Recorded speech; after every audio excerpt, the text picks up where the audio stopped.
Asalaamu calaykum waraxmatullaahi tacaala wabarakaatu asxaabteyda meel kastoo aad dunida ku joogtaan waa idin salaamay waa walaashiin Rayaan official waa fiidiyoo kale cusub iyo mar kale isku soo noqosho wacan maanta waxaan sameysanayaa buskeeti yar buskeetiga sira idinla qaybsanaa hilibka waa soo markii la maxaa la dhahay si balbalaarana loo jaraa hilibka markii soo ninka ku jaraa ama adaa jarjaran karo marka hilibka si balbalaaran u jartid waa inaad tunto waa la tumaa bahal lagu garaaca jiro buskeetiga hadaad haysan kal iyo waxa haysto ku garaacan kartaa marka waxaa isku soo dardaray xawaajiyo yar yar isku soo daray xawaajiyo iyo waxaa isku daray cusbo yar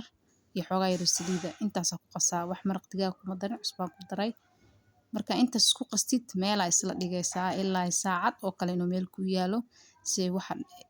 carafti waxaas iyo toonta iyo kabsarti wixii carafti lagu daray waa inay dhexda ka galaan meel ay isku dhigaysaa hal saac markuu ku yaalana waa dubanaysaa insha Allah hadda meel aan iska dhigaynaa saacad kadib aan ku soo noqonaynaa waan dubaynaa insha Allah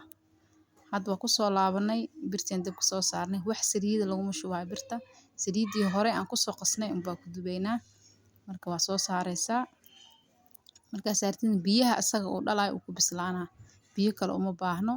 biyaha asaga uu dhalay intaasaa bislaynayso hilibka aad u jilcan yahay meel jilcanna waa laga soo jaraa